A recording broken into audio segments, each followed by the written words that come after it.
Bien, vamos a resolver el taller número 3. La situación era la siguiente: una empresa gestora de fondos estudia dos instrumentos financieros que tienen gran importancia para sus transacciones internacionales. Para ello ha registrado la rentabilidad de estos dos instrumentos por debajo del promedio de la cartera. Y esta situación la ha hecho en los últimos 8 periodos. ¿Sí? Aquí están los resultados. Lo primero que nos piden es indicar la naturaleza de las variables e identificarlas. Se observan claramente dos variables. Una son los instrumentos, que sería una variable cualitativa nominal, y la rentabilidad media por debajo del promedio de la cartera, la cual sería una variable cuantitativa continua. En el apartado B, si se considera que la rentabilidad media por debajo del promedio de la cartera no debiera superar el 1,8, ya que si lo supera, dicho instrumento debería ser reemplazado, nos piden con una significación del 5,6% verificar si efectivamente el instrumento 1 debiera ser eliminado de la cartera. Con lo cual, para poder verificar esto, deberemos confirmar que efectivamente el instrumento 1 tiene rentabilidades medias por debajo del promedio de la cartera. Y eso debería ser superando el 1,8. Es decir, tenemos que hacer un contraste unilateral derecho en el que la media de la rentabilidad por debajo del promedio de la cartera debería ser superior a 1,8. Con un alfa del 5%, del 5,6%, ¿sí? Aquí tenemos entonces, dado que el contraste es unilateral derecho, la región de rechazo estará a la derecha.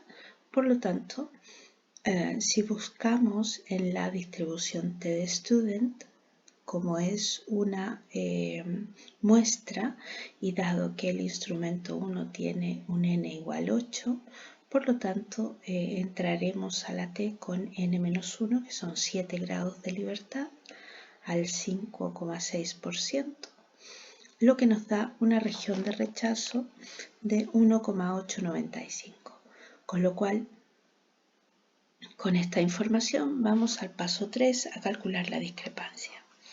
La discrepancia, si usamos esta fórmula, que es para la media con varianzas poblacionales desconocidas o desviaciones poblacionales desconocidas, reemplazamos la media muestral menos la hipótesis bajo H0, que era 1,8, ¿cierto? Y desviación dividido raíz de n, con lo cual la discrepancia nos da 6,833, por lo cual vamos al paso 4 a tomar la decisión, y como la discrepancia pertenece a la región de rechazo, ¿cierto? No nos olvidemos que era 6,833 y la región de rechazo comienza en 1,895, por lo tanto necesariamente cae en la región de rechazo. Rechazamos H0 y por lo tanto hay evidencia suficiente en la muestra como para este rechazo, confirmando por tanto que el instrumento 1 debe ser eliminado con un 5% de significación. En el apartado C nos dice, un analista intuye que el segundo instrumento genera mejores resultados que el instrumento 1. ¿Qué significa esto? Que es una menor rentabilidad por debajo de la media de la cartera. Por lo tanto, lo que deberíamos confirmar es si el promedio del instrumento, de esa rentabilidad media bajo el promedio de la cartera, es inferior. Por lo tanto, para confirmar esto con una significación del 4%, haremos un contraste nuevamente para las medias y será unilateral derecho, ¿sí? En H0 confirmamos que son iguales y en H1 que el instrumento 1 tiene un promedio de rentabilidades por debajo del promedio superior al instrumento número 2, que es un poco a lo que se postula. Por supuesto que deberíamos verificar primero en la muestra si esto es efectivo, ¿cierto? La información muestral la podemos obtener por cualquiera de las vías, ¿sí? En este caso la media 1 era 2,375 y la media 2, 1,3, por lo tanto efectivamente había evidencia en la muestra como para que hiciéramos este contraste unilateral derecho, por lo tanto está bien construido. Recordemos que para hacer un contraste de medias, el que hemos hecho manualmente, debemos verificar primero que las varianzas poblacionales son iguales. En caso de no serlo, ¿cierto? Deberíamos utilizar otra fórmula. Con lo cual, previamente al contraste de medias, deberíamos verificar si las varianzas son iguales o distintas. El contraste que hacemos entonces es bilateral. Si las varianzas son iguales o son distintas, con eso es suficiente como para que podamos responder a la pregunta. Con el alfa de 0,04, entonces bilateral, encontramos los puntos críticos. Recuerden, es una distribución F, con lo cual buscamos alfa medio 0,02 en cada región de rechazo. Los puntos críticos entonces serían desde 5,436 a la derecha, región de rechazo, y de 0,184 a la izquierda. Cuidado, aquí como son dos muestras, tenemos que entrar a la F con N1 menos 1 y N2 menos 1. En ambos casos el N era de 8, por lo tanto entramos con 7 grados de libertad en ambas muestras para 0,02 a la derecha y luego 0,02 a la izquierda, ¿no? Bueno, en el paso siguiente calculamos la discrepancia, que sería el cociente de las desviaciones o de las desviaciones al cuadrado o de las varianzas muestrales, dividido por el cociente bajo H0, que suponemos que si son iguales, entonces el cociente valdrá 1. Esta discrepancia nos da 0,198, por lo tanto vamos a tomar la decisión. De 0,198 cae en la región de aceptación, por lo tanto no hay evidencia en la muestra suficiente para rechazar H0, con lo cual confirmamos que efectivamente las varianzas muestrales, ¿cierto?, no presentan diferencias significativas entre el instrumento 1 y el instrumento 2. ¿De acuerdo? Con lo cual ahora ya podemos ir a realizar el contraste de medias que habíamos planteado, ahora confirmando, ¿cierto?, que las varianzas son homogéneas.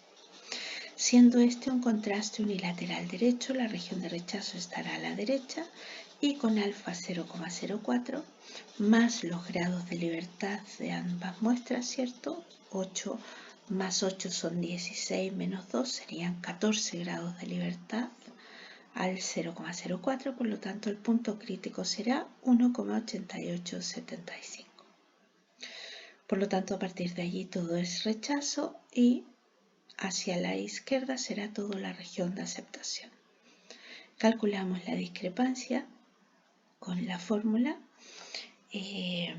lo cual nos da un valor de 10,429, por lo tanto verificamos que 10,429 cae en la región de mucho rechazo, por lo tanto no hay evidencia en la muestra, ¿cierto?, como para no rechazar, por lo tanto debemos rechazar H0 y por lo tanto efectivamente al rechazar H0 confirmamos que efectivamente la rentabilidad del instrumento 2 es significativamente inferior a la del instrumento 1, en promedio por debajo del promedio de la cartera. Perfecto. Y en el punto D nos pide: la empresa estudia la incorporación a la cartera de un tercer instrumento con los siguientes registros de rentabilidad por debajo del promedio de la cartera. Ahí están, y nos piden con una significación del 6,3% si hay diferencias significativas entre los tres instrumentos y, de ser así, cuál de los tres instrumentos es más rentable. Con lo cual, dado que ahora tenemos 3 muestras, la única metodología que podemos aplicar es ANOVA, que sirve para más de 2 muestras. Por lo tanto, vamos a aplicar ANOVA. Ya sabemos, H0 las medias son las 3 iguales y en H1 que hay al menos una distinta. Y lo otro que debemos verificar también es que las varianzas son homogéneas. Recuerde que de eso depende después si aplicamos una u otra metodología para decidir quiénes son las distintas. Entonces aplicamos el ANOVA. Aquí lo tenemos. Como la significación de la ANOVA es 0, entonces ya sabemos, siendo el p-valor 0, significa que vamos a rechazar en todo momento, es decir, para poder rechazar este contraste puedo hacerlo con un valor inferior al 6,3%, por lo tanto voy a rechazar en todo caso. Por lo tanto, al rechazar H0 confirmamos que hay algún promedio distinto, ¿verdad? Por lo tanto, tendremos que hacer alguna comparación o algunas pruebas a posteriori que se llaman, y las haremos en función de, según lo que hemos visto, Bonferroni o la T de Dunet, si es que las varianzas son iguales o distintas respectivamente. Bueno, vamos a definir entonces la hipótesis para las varianzas. En H0 será que las 3 varianzas son iguales y en H1 que hay al menos una que es distinta. Y aquí tenemos el contraste de homogeneidad de varianzas.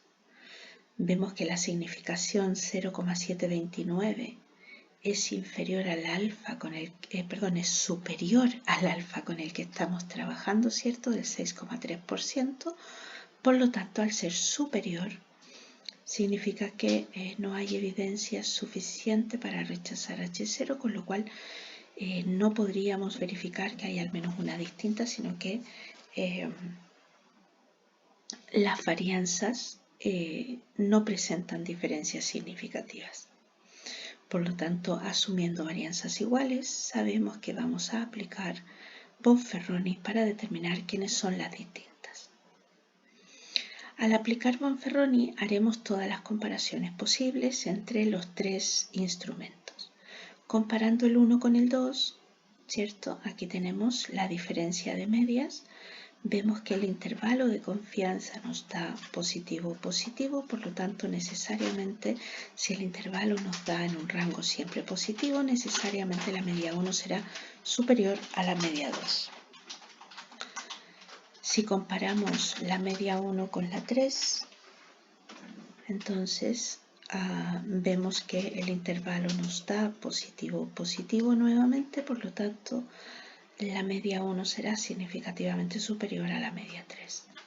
Y si hacemos la última comparación entre la media del instrumento 2 y 3, vemos que nos da en un rango negativo positivo, por lo tanto el 0 está en el medio, dentro del intervalo, por lo tanto no hay diferencias significativas entre el promedio 2 y 3. Por lo tanto aquí queda claro que aquel instrumento que tiene un promedio superior, ¿cierto? Es decir, una rentabilidad media superior por debajo del promedio de la cartera y que por lo tanto tiene un peor rendimiento, es el instrumento 1, y entre el 2 y el 3 habría un mejor rendimiento, una mejor rentabilidad, ¿cierto? Y entre ellas no presentan diferencias significativas.